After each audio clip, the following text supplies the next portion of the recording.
Semana passada a gente falou aqui de irmos para a Bíblia de uma maneira apropriada, né? Vimos que todo mundo vai para a Bíblia utilizando algum óculos, e isso influencia o modo como eu abro a Bíblia, influencia muito o modo como eu vou a ela. Então, não adianta a gente falar, vai, abre a Bíblia, lê, estuda. O modo como a gente vai para ela também é muito fundamental.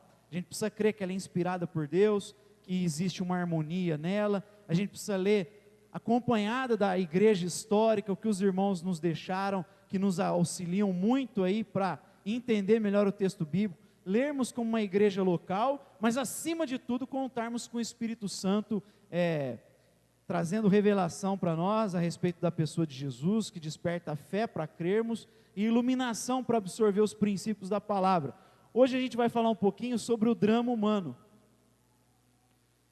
Então, Salmo capítulo 8, a partir do verso 4, diz assim: o que é o homem mortal para que te lembres dele? O filho do homem para que o visites?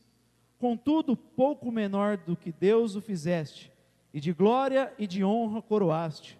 Fazes com que ele tenha domínio sobre as obras das tuas mãos. Tudo puseste debaixo de seus pés, todas as ovelhas e bois, assim como os animais do campo, e as aves do céu, os peixes do mar, e tudo o que passa pelas veredas dos mares. Agora vai comigo lá em Romanos capítulo 3, a gente vai ler do 10 ao 12, aí. Romanos capítulo 3, do 10 ao 12, diz assim: como está escrito, não há nenhum justo, nenhum sequer, não há ninguém que entenda, ninguém que busque a Deus, todos se desviaram, tornaram-se juntamente inúteis, não há ninguém que faça o bem, não há nenhum sequer. Pai, nós queremos te dar graças pela tua palavra e pedir que nessa hora o teu Espírito venha ministrar nos nossos corações, dando lucidez, nos ensinando, Pai, da tua santa palavra, que possamos absorvê-la nessa noite, Pai, para que ela gere fruto em cada um de nós. É o que nós te pedimos para o teu louvor e para a tua glória. A gente leu aqui dois textos, um que fala de um estado glorioso do ser humano, como ele é a figura de maior expressão na criação de Deus, é o centro da criação de Deus. E aí a gente viu outro texto no Novo Testamento, em Romanos, falando do outro lado da humanidade, do lado da perversão humana. Todos pecaram, não há um justo sequer, não há ninguém que entenda, não há ninguém que busque a Deus. Todos se desviaram e carecem da glória de Deus. O pensador cristão chamado Blaise Pascal, ele diz assim: que quimera é então o homem, que monstro, que caos, que contradição, que prodígio, juiz de todas as coisas, verme imbecil da terra, depositário da verdade, um poço de incerteza e erro, o orgulho e a rejeição do universo. Saiba então, homem orgulhoso, que paradoxo és para ti mesmo. Humilha-te, razão fraca, silencie, natureza tola. Aprende que o homem transcende infinitamente o homem, e aprende de teu mestre tua verdadeira condição, da qual és ignorante. Ouve a Deus. Amém. Blaise Pascal, ele está resgatando essas duas verdades que a gente acabou de ler. Ele fala desse lado paradoxal do homem. Ao mesmo tempo, o salmista diz: tu o coroaste de glória e honra. Tu colocaste ele para ter domínio sobre todos os seres dessa terra. Ele domina a criação de Deus, e a gente vê isso lá no capítulo 1 de Gênesis, do versículo 26 a 28. E aqui a gente vê esse lado da perversão humana. Eu gostaria de destacar com os irmãos aqui, em primeiro lugar, falando um pouquinho do que é o homem. O que a Bíblia apresenta sobre a humanidade.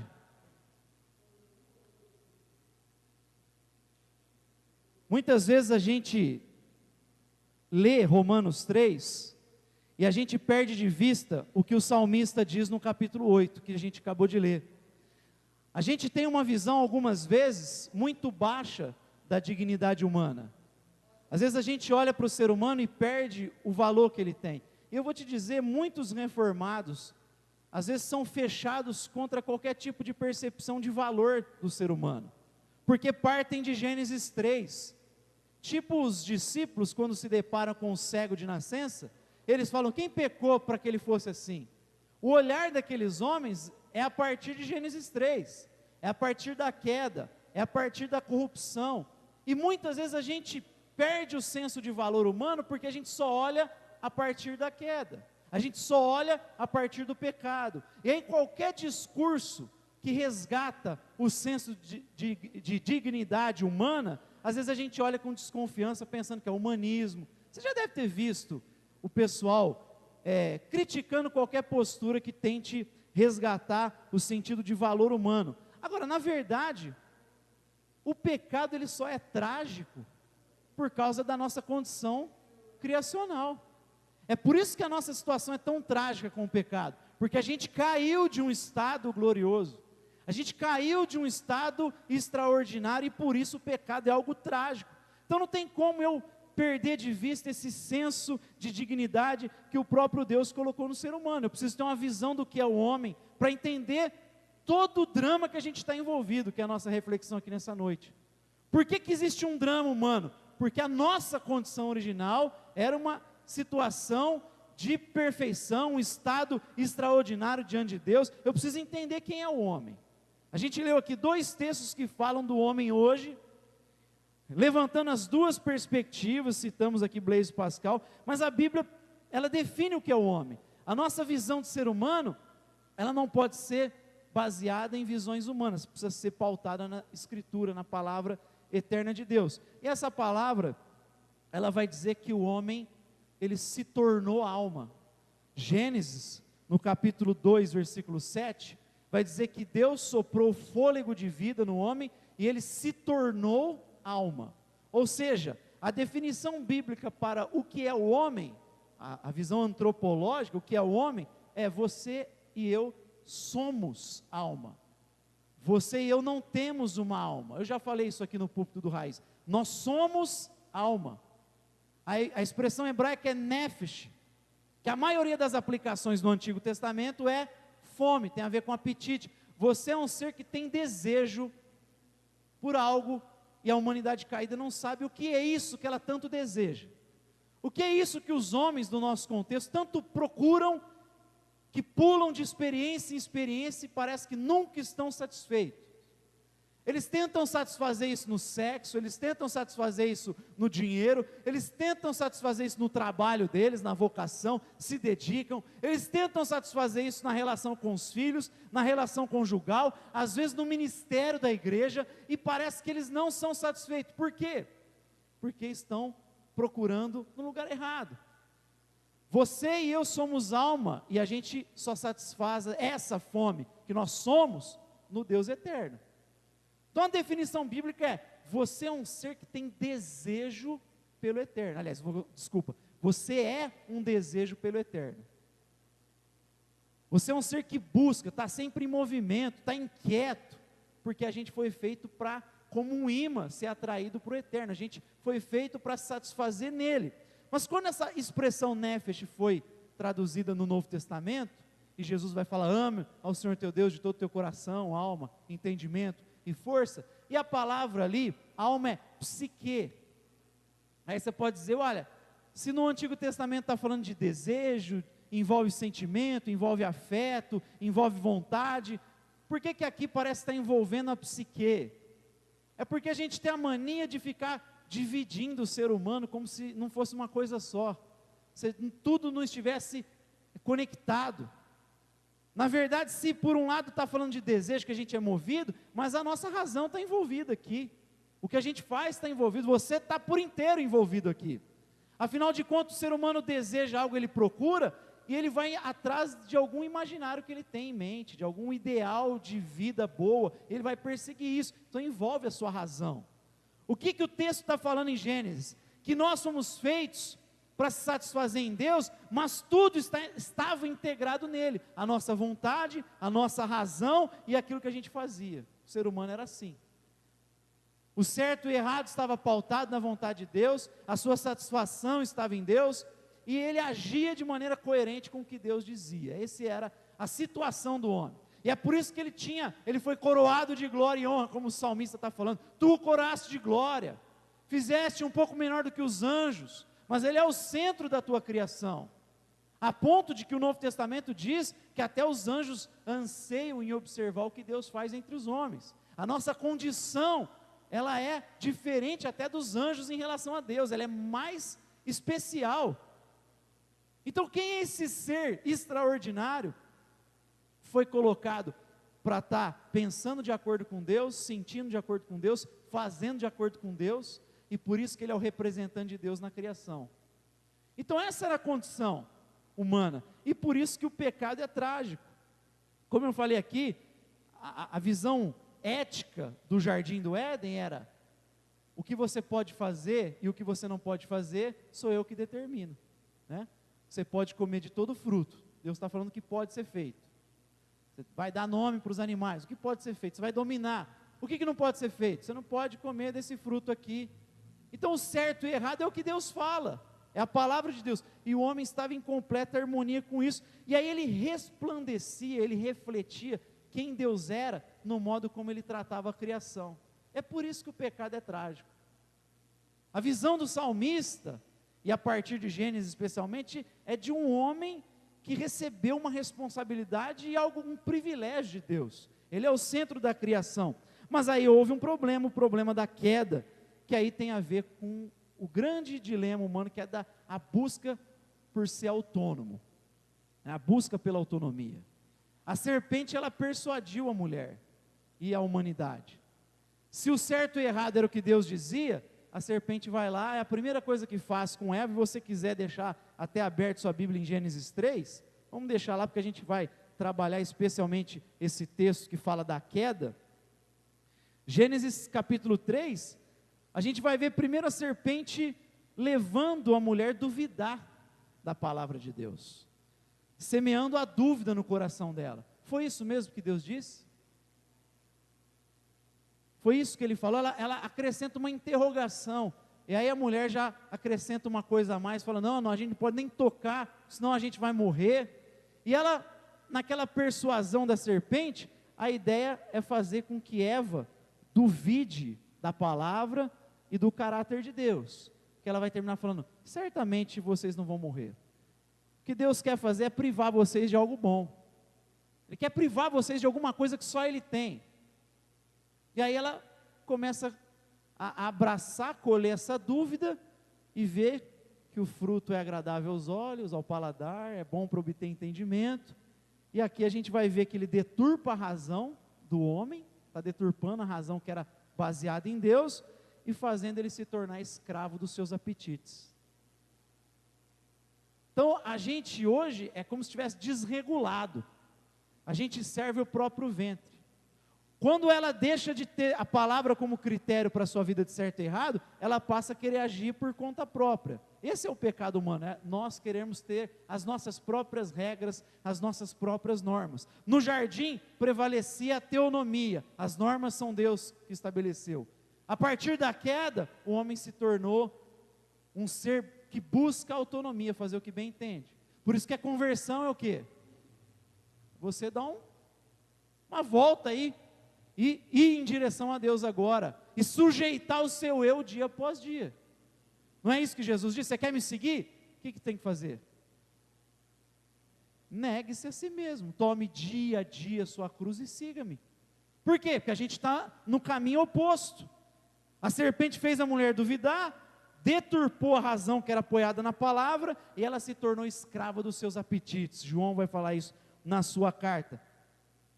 E essa autonomia vai fazer a gente sempre cair na idolatria. A gente sempre vai idolatrar as coisas. Você se desconectou com Deus, não tem como não cair na idolatria. Por isso que o grande rival, vamos assim dizer, da fé, não é a falta de fé, é a idolatria. Você acha que o oposto do cristianismo é o ateísmo. Não, o oposto do cristianismo é a idolatria. Porque Romanos 1 diz assim: deixaram de glorificar o Criador e passaram o quê? Adorar a criatura. Se você nega Deus, você cai na idolatria. Não tem como não cair na idolatria. Esse é o grande oposto da fé, a idolatria. É o grande inimigo da fé, a idolatria. O ser humano é autônomo, e aí ele vai começar a idolatrar algo, porque ele tem esse desejo pelo eterno, ele é esse desejo pelo eterno. E aí o que ele vai fazer? Ele vai canalizar isso nas coisas criadas. Essa fome que ele é de Deus, ele vai colocar em algo, e isso que ele está fazendo é estabelecer alguma coisa no lugar de Deus, e aí ele vai começar a refletir isso que ele está adorando, no modo como ele lida com as coisas. Por isso que, você quer entender o homem de uma maneira bem simples? Isso é a imagem. Façamos o homem a nossa imagem. Você, porque é imagem, vai sempre refletir o Deus que você adora. Você adora a matéria? Ou você acha que ela sempre existiu? Você está refletindo esse tipo de fé que você tem. Você idolatra alguma filosofia? Você vai refletir isso. Algum aspecto da realidade, ou algum falso Deus mesmo, de uma religião instituída. Então a gente vai sempre refletir esse Deus que a gente está adorando, esse ídolo que a gente está colocando no lugar de Deus. Na atualidade, o desejo humano, a subjetividade se tornaram aí, e nós estamos completamente reféns na sociedade da nossa subjetividade, dos nossos desejos, né? Passou a ser crivo, inclusive, da própria verdade, né? A verdade não é alguma coisa que a gente percebe no mundo, pela nossa intuição, de maneira clara, que a realidade nos mostra. Agora a verdade é o que a gente constrói. Então nós estamos num contexto que é tão forte a questão do instinto, do desejo, que ele passou a ser até crivo da verdade, né? A gente está num estágio muito avançado. A gente desacredita não de Deus, mas de valores que o ser humano sempre pregou. E é por isso que quando eu falei sobre escatologia aqui, eu disse que muito provavelmente estamos nos aproximando dos finais dos tempos, porque lá em Tessalonicenses, na segunda carta, Paulo diz que o que antecede a manifestação do homem da iniquidade, do anticristo, é justamente o que está impedindo. Ele fala primeiro num versículo, é algo que está impedindo, e no outro versículo ele fala, alguém está impedindo. E provavelmente, em última instância, é Deus que está impedindo, mas provavelmente tem a ver com alguma lei moral, alguma ideia de certo e errado que está presente na humanidade. Mas em algum momento, Deus vai tirar o pé do freio e vai entregar o homem cada vez mais às suas paixões, a ponto da gente jogar fora essa consciência moral, essa ideia de certo e errado, essa lei moral que existe em toda a cultura, e aí, vai surgir essa figura, que vai ser a encarnação do mal. Assim como teve a encarnação do divino, Paulo fala lá que vai ter a encarnação da maldade. Encarnação do cão, de tudo aquilo que é oposto a Deus. E aí vai levar a humanidade a venerá-lo, a adorá-lo, vai ser um salvador da humanidade, vai fazer feitos poderosos e vai ludibriar muitos, ludibriar muita gente. E é curioso porque naquele texto de Paulo, ele está falando de tradição. Guardem as boas tradições que vocês receberam, guardem a tradição cristã, guardem os valores, mas em algum momento isso vai ser dissipado, e a nossa sociedade tem cada vez mais desintegrado. Da Revolução Francesa para cá, a coisa só tem degringolado, e por isso que eu creio piamente que a gente está se aproximando desse tempo, porque a perda de valores morais é gigantesca. A gente está construindo, está vivendo o novo normal, né, que a mídia prega dia após dia. Os poderosos colocam isso. Não se engane, tem muita gente poderosa por trás desses discursos da mídia, por trás do que a universidade apresenta para os nossos filhos. Tem muito poderoso incentivando e bancando esse tipo de discurso no mundo. Então a gente tem que ficar atento mesmo. Mas a serpente levou a gente a se tornar escravo da nossa cobiça. E aí nesse movimento a gente cai na idolatria. Enfim, Gênesis 3, falando da queda, vai mostrar essa persuasão da serpente, a queda humana, por isso que é trágico. Mas aí onde eu gostaria de me deter mesmo, é das consequências que o pecado trouxe no mundo. Quando a gente prega para as pessoas, precisa mostrar o ser humano que se autônomo, se desligou de Deus, caiu na idolatria, mas isso trouxe consequências sérias para a humanidade. E Gênesis 3 vai mostrar para nós como isso teve um alcance gigantesco. O homem deveria refletir essa relação com Deus triuno, quando ele se desconecta, cai na idolatria, mas toda a relação dele acaba afetada. Tudo acaba afetado pelo pecado. Não é só a nossa relação vertical que foi rompida. Obrigado, Joel. Mas a nossa relação horizontal foi deturpada. O homem não se desligou de Deus, não é só aqui que está afetado, é aqui. O texto de Gênesis 3 fala que tudo foi afetado por causa do pecado. Quando Deus chama o homem, o que foi que você fez? Ah, eu ouvi os teus passos e me escondi que tive medo. E quem é que falou que você estava nu? Por que você está com vergonha? Quem é que falou? E aí Deus começa, primeiro chama o homem, responsabilidade, aí ele joga a culpa na mulher, joga na serpente, e aí a gente começa a ler sobre as maldições, as consequências de você se desligar de Deus, que era a fonte da vida. Primeira consequência que a gente vê nesse texto, vê comigo aí o versículo 16 do capítulo 3, a mulher disse, multiplicarei grandemente a dor de tua gestação, em dor darás à luz filhos. Você já sabe, a mulher já sabe perfeitamente como é isso. O teu desejo, essa parte, será para o teu marido e ele te dominará. A primeira consequência que a gente vê da queda é essa relação agora horizontal, é marcada pela exploração do homem pelo homem. Então não é mais aquela relação que refletia o amor de Deus, a glória de Deus, agora passou a ser uma relação de dominação, de exploração. Como é que a gente vê isso? Só aqui? Não, é curioso, porque quando o homem é responsabilizado por Deus, e cuidar da criação, ele tinha que dar nome aos animais. A gente vai ver isso no versículo 28, aí no capítulo 2, 19, a gente vê Adão dando nome aos animais que Deus vai trazendo a ele.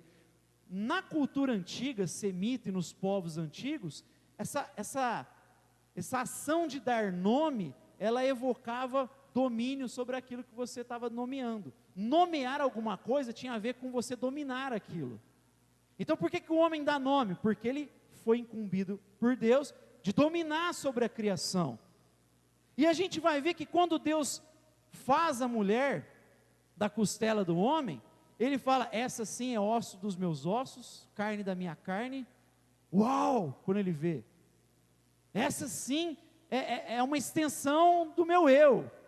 Ele compartilha com ela o seu próprio nome, é diferente do que ele fez com os animais. Ele está compartilhando com ela o seu nome, é uma relação de completa harmonia. Quer ver? Isso vai estar no capítulo 2, versos 23 e 24, mas olha que curioso no 5, verso 2, vai lá comigo no capítulo 5, que mesmo que é um capítulo na ordem cronológica aqui pós-queda, mas ele está retomando só, falando da genealogia, e aí ele vai remeter lá em Adão. Olha que curioso que esse texto diz.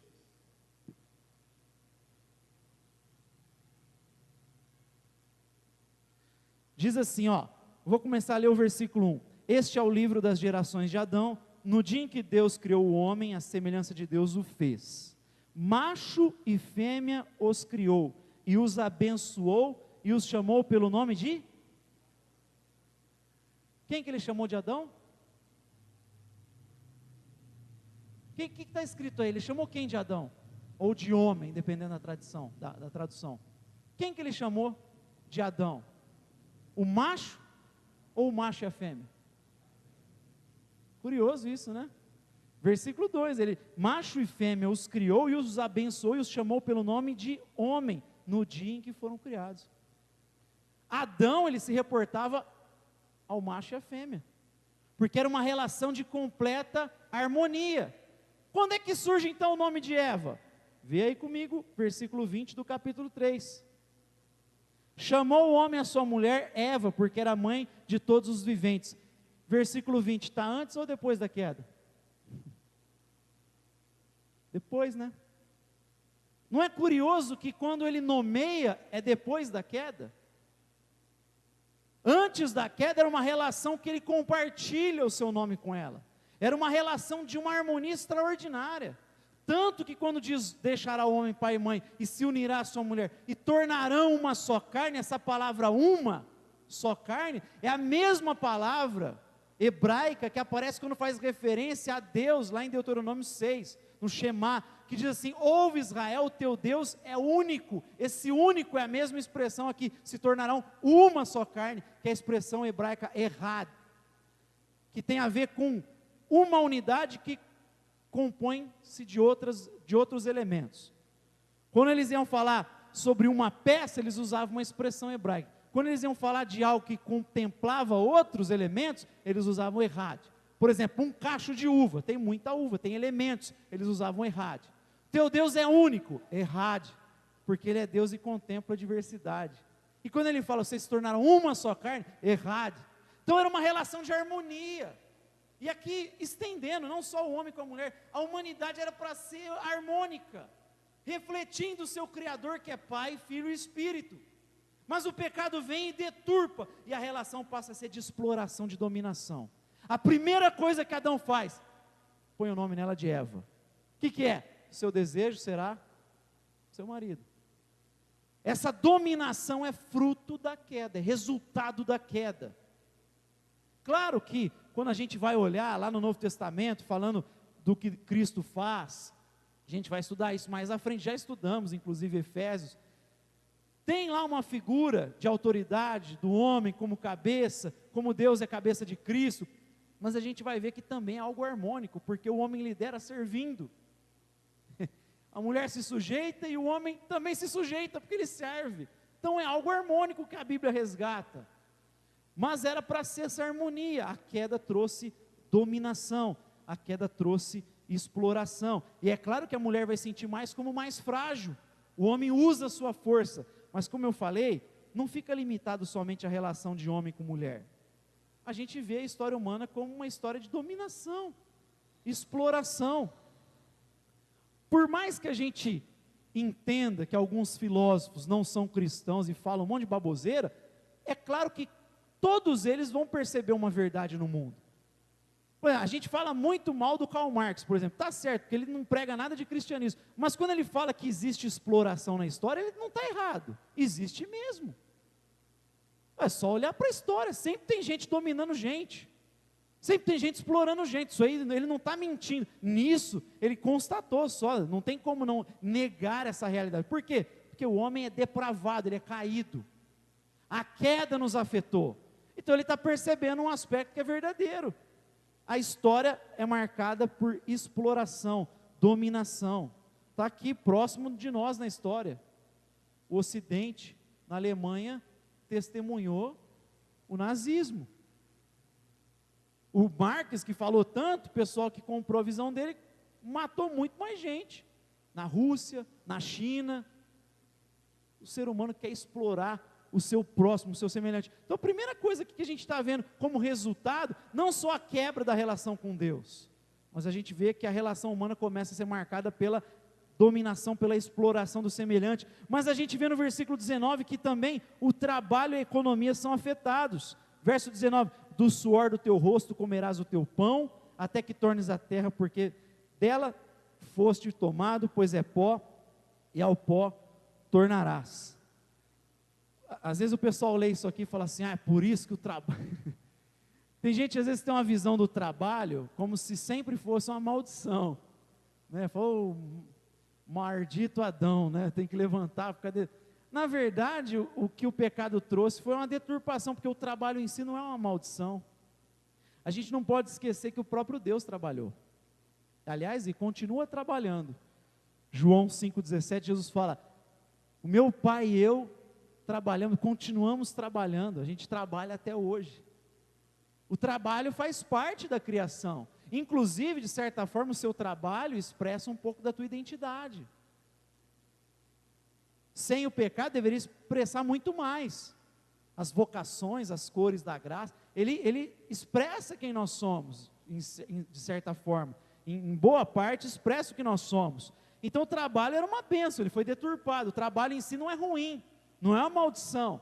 A igreja pregou isso um bom tempo, que o trabalho era ruim, era maldição, que não deveria ter trabalho, porque ela foi influenciada pelos gregos, que viam o trabalho braçal de uma maneira muito pejorativa e errada. O trabalho é uma bênção, só que a gente vê que o resultado é que vai ter, justamente por causa da exploração, justamente por causa do oportunismo dos homens, da competitividade, do individualismo, da ganância, aí fica uma coisa. Por isso que às vezes você rala lá e teu patrão não reconhece o valor, e aí ele fala, estou sem dinheiro, não posso te ajudar agora. Aí daqui a pouco ele vai para a Disney passear. Tem um patrão que fez isso comigo uma vez, né? Tinha combinado uma coisa, quando a gente fez lá, fui sair da empresa, não tenho grana. Aí no mês seguinte ele estava na Disney com a família. O homem é individualista, egocêntrico, ele está olhando, ele vai procurar o que bem entender. E aí a gente vê por que é desgastante, porque o pecado trouxe essas consequências sobre o trabalho, sobre a economia, isso tudo foi afetado. O valor humano hoje é baseado no que você produz. Você é valorizado de acordo com a tua produtividade no sistema que a gente vive. Às vezes até a igreja faz isso. Lá no período da igreja primitiva já tinha Tiago alertando, né? Porque ele falou, quando entrar um pobre lá, não despreza ele. Então tinha esse olhar para o cara de acordo com o que ele possuía, ele produziu, então ele tem, aí menosprezava o pobre, valorizava o rico. E Tiago, logo no primeiro capítulo, verso 9 e 10, ele fala, cuidado com isso. Ele fala, glorie-se o pobre na sua dignidade, e o rico na sua insignificância. Porque ambos podem se pautar no que tem, no que possuem. Não é só um problema do rico, é de todo mundo. O pobre pode achar que ele não é ninguém porque ele não tem grana. E aí Tiago fala, você já é digno, que você foi feito à imagem e semelhança de Deus. Se apoie nisso. E o rico? Não esquece que você passa rápido, você é igual um vapor, uma neblina. Não se acha porque você está com a conta bancária cheia, não. Sua vida passa assim, ó. Então ele lembra o rico que a vida é passageira, e o pobre fala, se apoia na sua dignidade em Cristo Jesus. Então até a igreja pode ser levada às vezes por esse discurso errado aí. Outra consequência, e a gente sabe muito disso, versículo 17, a parte B, fala assim, não comerás dela, maldita é a terra por tua causa, em fadiga comerá delas, todos os dias da tua vida. Ele vai falar, produzirá também espinhos, abrolhos. Ele está falando da realidade do sofrimento aqui. Se tem alguma coisa que a gente sabe bem, é que viver é sofrer. Claro que tem alguns que sofrem muito mais na existência, mas todo mundo sofre. Esse ano a gente sofreu por perdas, pela crise, pela dificuldade, todo mundo está passando por sofrimento. O sofrimento, ele é inevitável com a queda, a gente se desligou de Deus. Ele é a fonte da vida, você desligou dele, não tem como, a gente vai cair, vai enfrentar sofrimento. Tem inclusive muitas pessoas que questionam a existência de Deus por causa do sofrimento. Eu não posso acreditar em Deus, olha esse mundo tudo errado, tudo zoado, injusto, eu não consigo crer que existe Deus, a vida foi gerada por uma explosão mesmo, e não tem nada de Deus, afinal o mundo é injusto. Que aí o C.S. Lewis vai perguntar, então de onde você tirou essa ideia de justo? Se tudo que você conhece é o que teus olhos enxergam, como é que você sabe o que é justo? De onde vem essa ideia?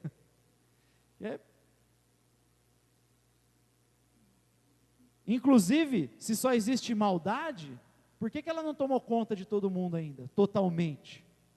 Porque tem aí um ser que está impedindo ainda, está pondo o pé no freio, apesar da nossa depravação, ele está segurando ainda, que é o próprio Deus. Na verdade, o sofrimento deveria fazer a gente crer que existe Deus, não descrer nele. Porque se o mundo é mau, por que ainda a maldade não tomou conta totalmente das coisas, da sociedade, do ser humano? Porque tem um Deus aí que ainda, pela misericórdia, está freando isso. Então o sofrimento devia fazer a gente crer em Deus, muito pelo contrário, o sofrimento e a dor é fruto da nossa rebeldia. Como eu falei, se você se desligou de Deus, não tem como a vida dar certo. Se você jogou fora o manual de instrução do que é ser humano, como que você quer que a tua vida dê certo? Não tem como dar certo. Compramos uma câmera para usar, se você joga fora o manual e não sabe os botões, não estuda, não tem como. Se você quiser usar a câmera para fazer outra coisa, para colocar ela aqui de instrumento musical, ficar batendo com ela, daqui a pouco ela vai quebrar. Não tem como dar certo uma coisa desligada da sua função. Deus fez a gente e deu uma base para nós nos apoiarmos. Se a gente se desliga disso, o sofrimento vai ser inevitável. Você começa a usar a sua vida de maneira errada. Você usa o seu potencial de maneira errada, os seus dons de maneira errada, o seu tempo de maneira errada. Aí não quer ter sofrimento? Oh Deus, não tem como. A gente tem que estar conectado em Deus para ver a vida fluindo, a vida de Deus. Mas nessa humanidade caída, até como filhos de Deus, o sofrimento quando vier, que é inevitável nessa existência, Deus ainda faz resultar em bênção para cada um de nós. Deixa eu seguir. A Bíblia diz ainda que a natureza, como consequência, está cativa, está refém. Ela se tornou escrava por causa de nós. Ela está sujeita, Romanos 8, à vaidade humana. Por isso que tem tanta espécie extinta. Por isso que tem muito desmatamento. Por isso que tem queimada para chuchu. Por isso que tem poluição de rio. Porque a gente é vaidoso.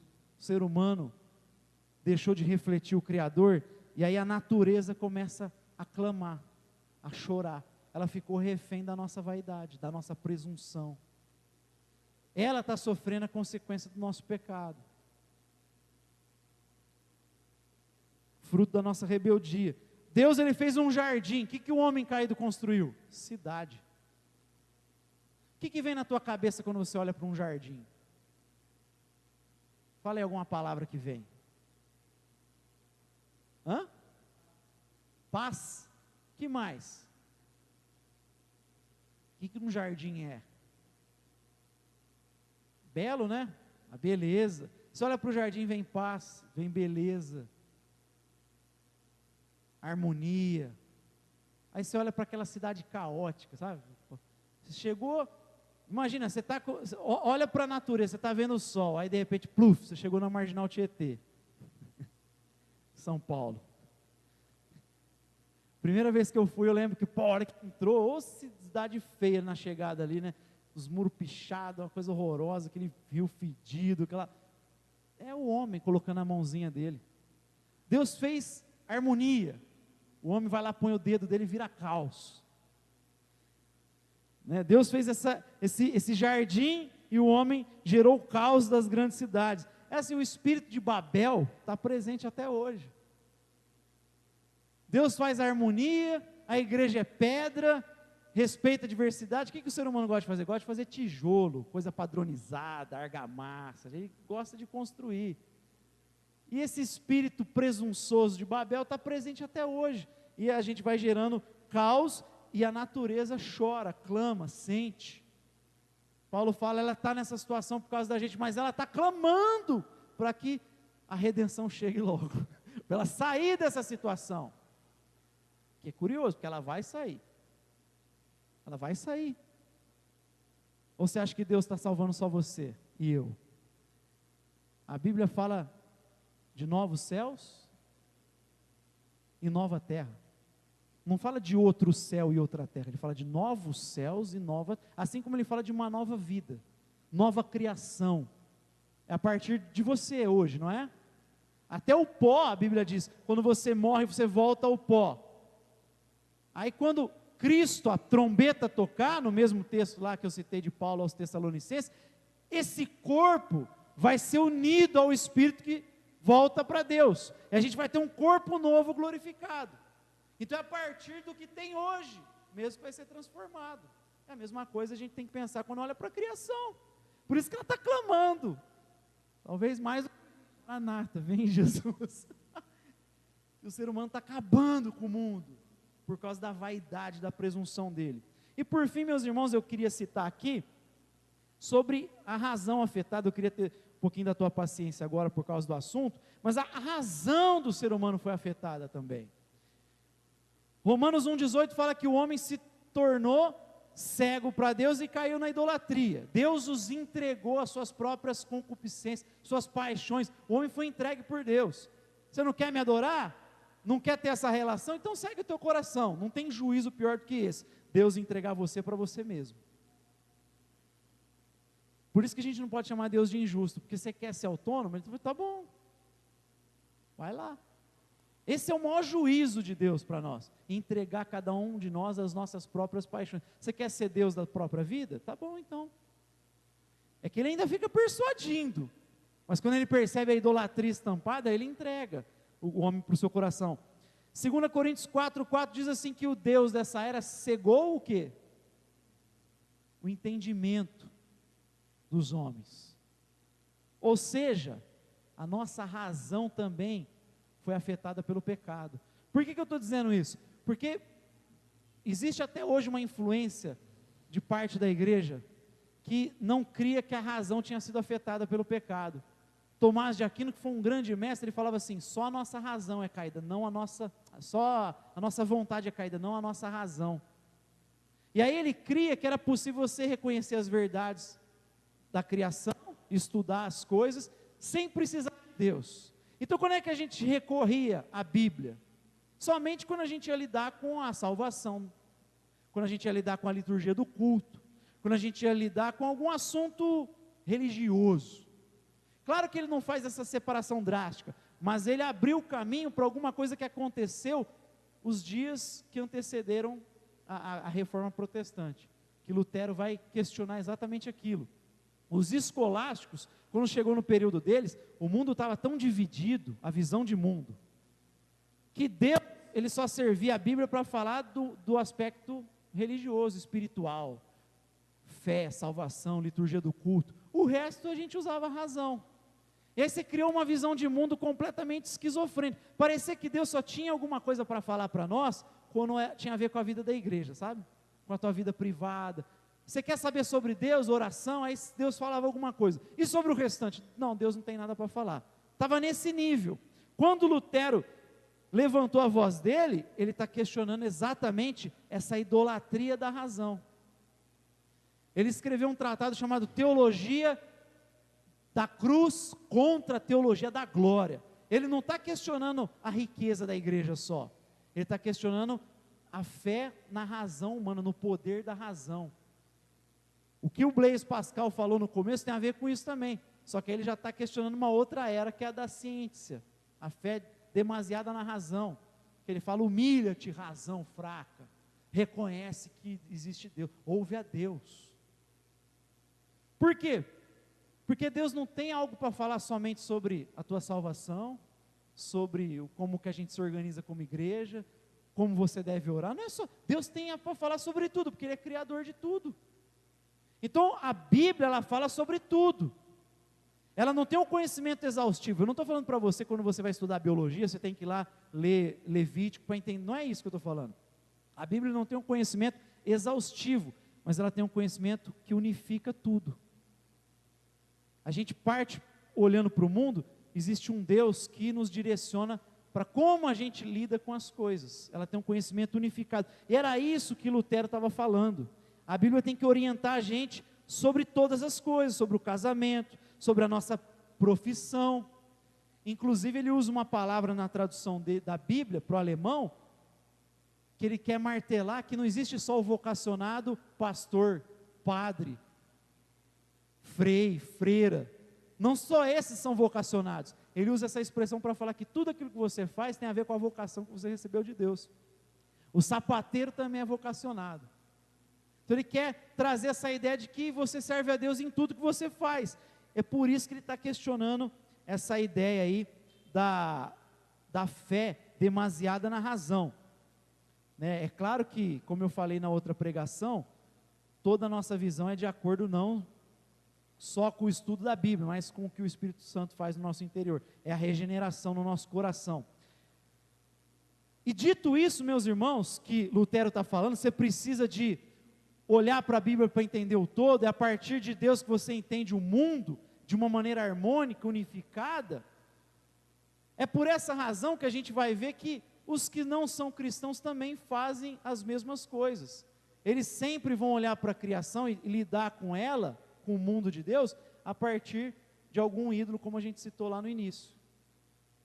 E é por essa razão que você não tem que ter vergonha, nem eu ter vergonha de falar da nossa fé, seja em que área for, porque todo mundo crê em algum tipo de Deus. O ateu, ele não tem falta de fé, ele tem fé em alguma coisa.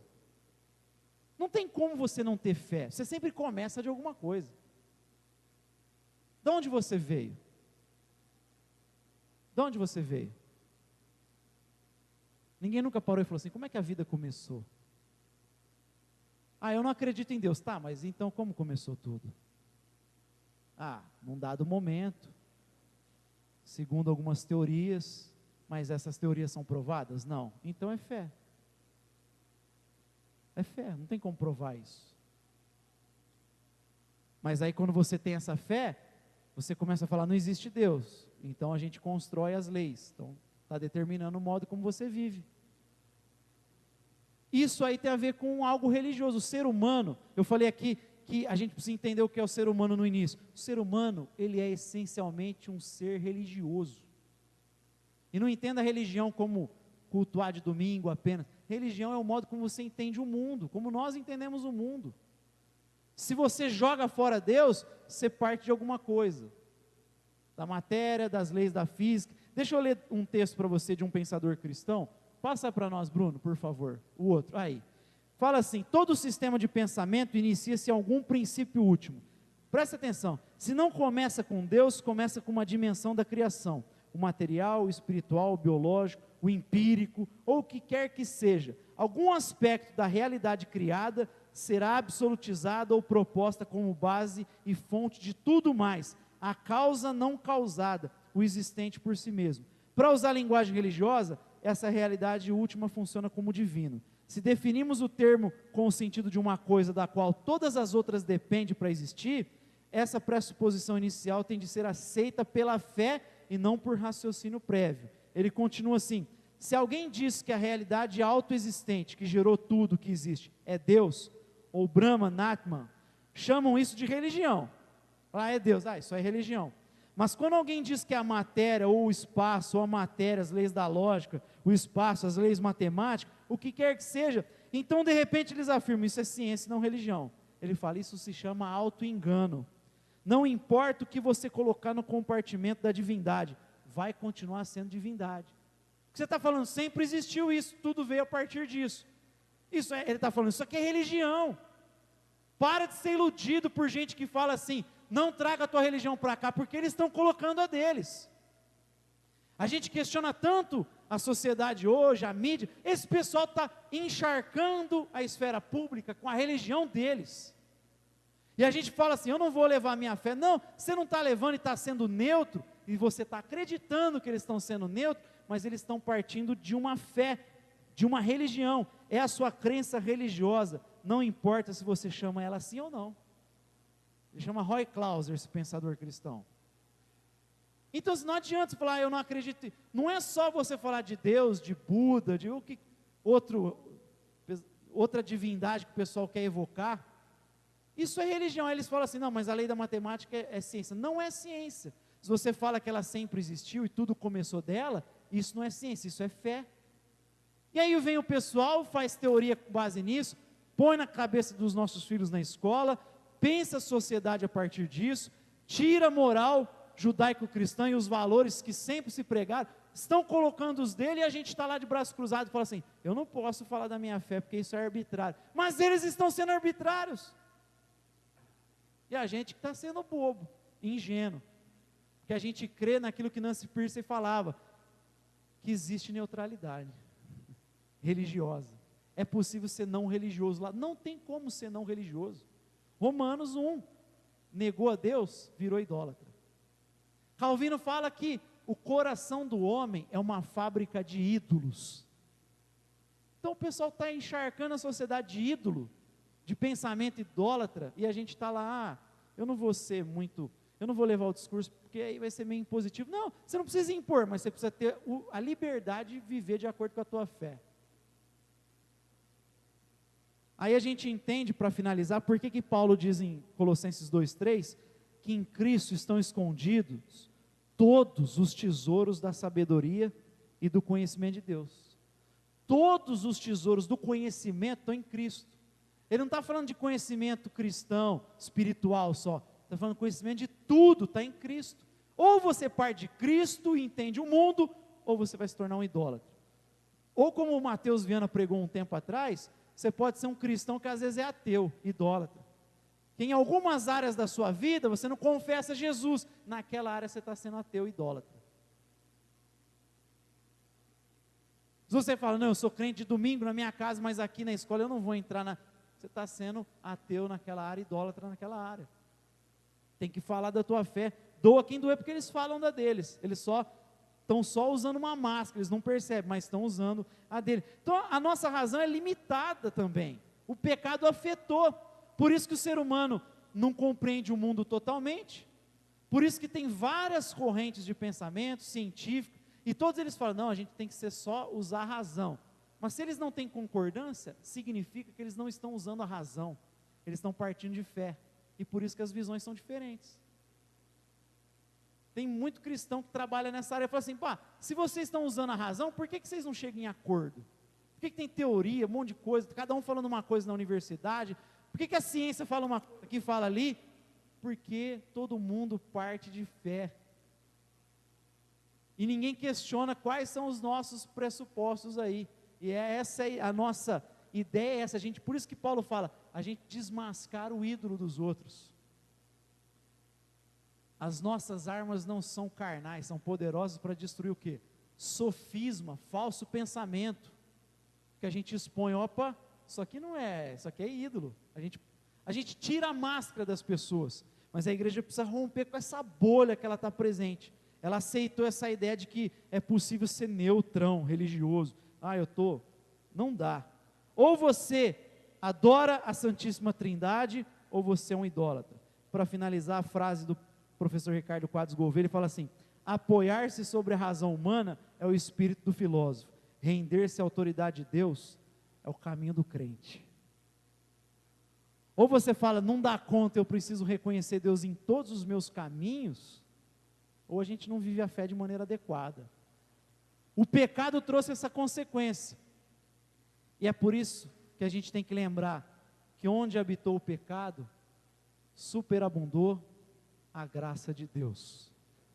Por isso que eu falei que o pecado, a graça não vai só arrumar a tua vida, ela vai arrumar as tuas relações, ela tem que arrumar a visão que você tem de trabalho, ela tem que arrumar a visão que você tem da economia, ela tem que arrumar a tua visão política, ela tem que arrumar a nossa visão de tudo, do meio ambiente, como que a gente lida com ele, tudo. Por quê? Porque a graça vai tocar em tudo. Onde o pecado pôs a mão, a gente viu as consequências, a graça vai redimir. Mas a gente vai falar isso aqui na próxima semana. Amém? Mas o mundo nosso está desorientado, desarrumado. O pecado afetou.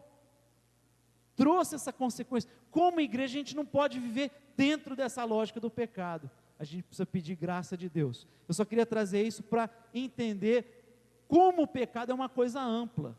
Não é só pessoal, o pecado está em tudo. Ele se tornou cósmico. Ele se tornou cósmico. Pai, queremos te dar graças pela tua palavra e pedir nessa hora que o teu Espírito venha sempre nos conduzir, nos direcionar, a fim de que a gente não viva como o velho homem, que vez por outra tenta ressurgir em cada um de nós. Queremos viver de acordo com a tua palavra, queremos ser instrumentos de justiça nesse mundo caído, que o teu Espírito nos ajude a ter uma visão ampla do pecado, o que ele afetou na nossa realidade, para que a gente nunca se curve a sistemas idólatras, para que a gente nunca fique confortável com o pecado, fique vivendo uma vida onde o Senhor é Deus somente de uma parte da nossa vida, que o Senhor nos ajude a enxergar tudo aquilo que a rebelião humana provocou no nosso mundo, para que a gente viva de maneira sábia. É o que nós te pedimos para o teu louvor e para a tua glória. Amém. E como eu falei que a gente vai bater um papo sobre essas questões, como discípulos, como um trabalho de discipulado, mas especialmente nos grupos, eu coloquei mais uma vez sugestões de questões aí, eu vou ler rapidamente. A gente abriu 2 textos, né? Salmos 8 e Romanos 3, falam dessa realidade paradoxal do homem. Você é tanto verme da terra, pervertido, mas capaz de fazer tanta coisa grandiosa. E a primeira pergunta é, para você falar no grupo, se você pode lembrar, olhando para a história, de coisas grandiosas que o homem fez, mas também um monte de coisa perversa que ele fez. Citar exemplos disso. Você concorda que alguns possuem uma visão muito negativa da dignidade humana? Só olha a partir da queda? Qual é o problema de olhar para o ser humano assim, desprovido de senso de valor? Quando a gente olha para o homem só como pervertido totalmente, não tem nenhum senso de valor, qual é o problema que isso pode gerar? Outra pergunta que você pode discutir em grupo. C.S. Lewis ele fala que o ser humano possui desejos que nenhuma experiência terrena supra. E isso é um sinal que a gente foi feito para um outro mundo. Você concorda com ele? Você acha que os publicitários captaram essa visão do ser humano desejante e trabalham isso mais do que a igreja? Perceberam que o ser humano é movido por desejos? Será que os publicitários aí fora perceberam isso melhor que a gente? E trabalham mais do que a gente isso? Como é que a igreja trabalha tendo essa visão de um homem que é movido por desejos? E como que a gente pode trabalhar isso no discipulado, no nosso culto, sem, é claro, a gente viver curvado a um sistema desse mundo? Não é apelativo, mas esse lado do homem desejante, como isso pode ser trabalhado no discipulado cristão? Já que o homem, ele deseja, como que a gente pode tentar trabalhar a liturgia, o ensino, de uma maneira que capture o coração dele? Não só a razão, o afeto. Qual é o papel da beleza no culto, na vida cristã? Vimos que o resultado da queda é a exploração do homem pelo homem. Infelizmente, a violência do homem sobre a mulher é um quadro presente na sociedade. Tem até disque denúncia aí. Como é que você lidaria como cristão numa situação dessa? Você começa a discipular alguém e descobre que ela é violentada no lar. Como é que você lida com isso? A gente tem que estar preparado, porque o mundo é cruel. Todo mundo tem que estar preparado para lidar com essa situação quando se deparar com ela. É fato que a violência doméstica e o machismo são uma triste realidade, mas em sua opinião, você vê o feminismo como uma resposta apropriada a esse problema? Será que o feminismo é a resposta? Comenta isso no grupo. Por fim, o trabalho desassociado de Deus se tornou um peso. Ao seu ver, quais seriam as atitudes para nós encontrarmos satisfação no nosso trabalho? Como é que a gente pode ter satisfação no que a gente faz? Tem bastante coisa para discutir no grupo, né? Dá para conversar de maneira ampla aí na próxima semana para aqueles que estão seguindo aí o estudo. Você está no informativo isso, se precisar eu mando lá o slide também para você acompanhar. Amém?